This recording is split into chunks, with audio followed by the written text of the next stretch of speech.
శ్రీ గురుభ్యో నమః. జగన్మిథ్య అన్నారు శంకరులు, సర్వం కల్విదం బ్రహ్మ అన్నారు వేద ఋషులు. రెండిలో ఏది సత్యం? రెండూ సత్యమే. మొదటిది సాధనావస్థలో చెప్పబడింది, రెండవది సిద్ధ్యావస్థలో చెప్పబడింది. జగన్మిథ్య అన్న జగత్తులోని ఏ విషయానికి ఆశ్చర్యపోనక్కర్లేదు, అది మిథ్యే కాబట్టి.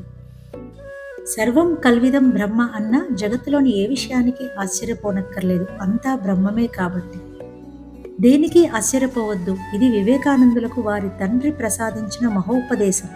అందువల్లనే ఆ సంపన్న దేశాలలో, ఆ భోగ దేశాలలో దేనికి అంటకుండా ఓ ఋషిలా సంచరించగలిగారు. ఆశ్చర్యపోవడం, ఆసక్తిగా చూడడం ఇవి అజ్ఞానానికి ప్రధాన లక్షణాలు. ఓ సన్నివేశాన్ని అలా ఆశ్చర్యంగా ఆసక్తిగా చూసి యోగభ్రష్టుడైన ఓ మహనీయుని కథ ఇది. నత్కీరుడు పాండ్యుల రాజధాని అయిన మధురా నగరంలో పాండ్య రాజా స్థానంలో ఆస్థాన పండితుడిగా ఉన్నాడు.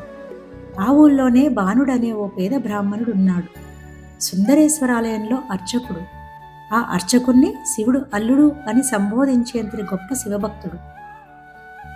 మధురా నగరంలో కరువు ఏర్పడి ప్రజలందరూ వలస వెళ్ళిపోతున్న సందర్భంలో తాను కూడా వలస వెళ్ళాలని ఆ అర్చకుడు నిశ్చయించుకున్న తరుణంలో శివుడు వారిస్తూ అతనికి ఓ అందమైన పద్యాన్ని తాళపత్రంలో వ్రాసిచ్చి, ఇది రాజుకు వినిపించు, ఆ కవితా సౌందర్యానికి ముగ్ధుడై నీకతడు తరతరాలకు సరిపడా సంపదనిస్తాడు అన్నాడు.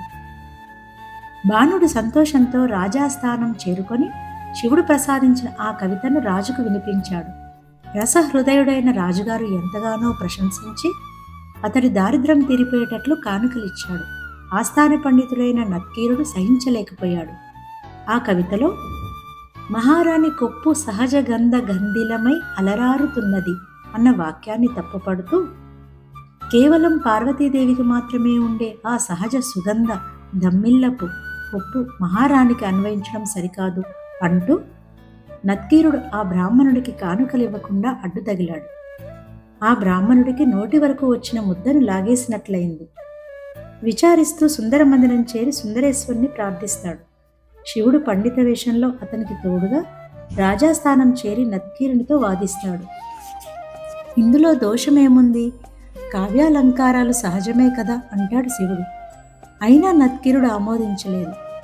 శివుడు తన పండిత వేషం వదిలి నిజరూపంతో అందరికీ దర్శనమిచ్చి ఈ కవితను నేనే వ్రాసాను అంటాడు. శివదర్శనం కాగానే సభంతా లేచి నిలబడుతుంది. కృతికర్త శివుడైనా సరే ఆ మాట అసత్యం అని వాదించాడు నత్కీరుడు. శివుని కోపావేశుడై కుష్ఠవ్యాధిగ్రస్తుడవు కమ్మని శపించాడు. నత్కీరుడు పశ్చాత్తాపడ్డాడు.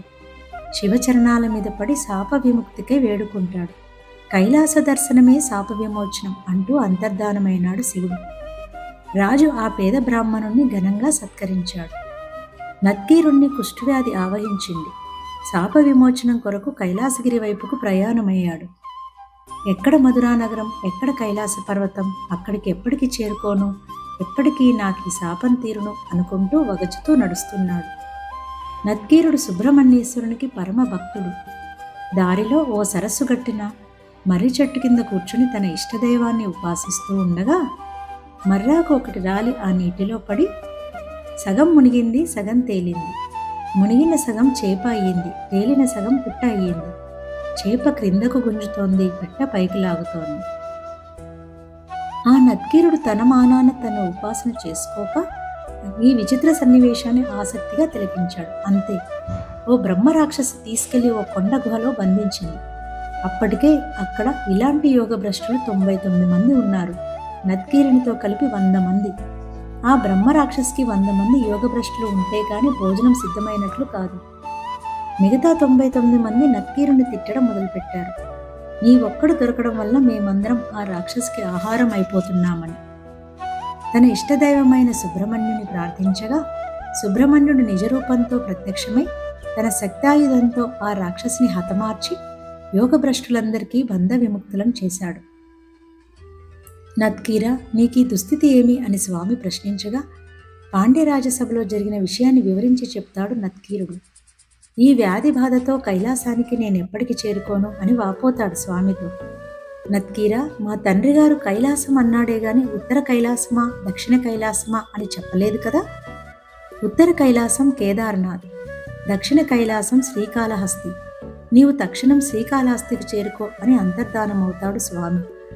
నత్కీరుడు శ్రమ తగ్గినందుకు సంతోషించి వడివడిగా నడుచుకుంటూ శ్రీకాళహస్తికి చేరుకుంటాడు.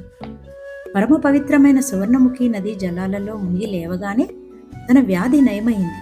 అనిలాచలేశ్వరిని జ్ఞానప్రసూనాంబికను కనులారా దర్శించి జ్ఞానసిద్ధి పొంది సిద్ధులయ్య అయ్యాడు. తన జీవితం అంత్యం వరకు శ్రీకాళహస్తిలోనే గడిపి అనిలాచల పర్వతం మీదనే జీవ సమాధి అయ్యాడు. అదే సిద్ధులయ్య గుడిగా ఇక్కడ వ్యవహారంలో ఉంది. ప్రతి ఏటా ఉత్సవాలు చేస్తారు. శ్రీకాళహస్తి భేరివారి మండపం కొండమిట్ట వీధి నుంచి సిద్ధులయ్య గుడికి చేరుకోవచ్చును.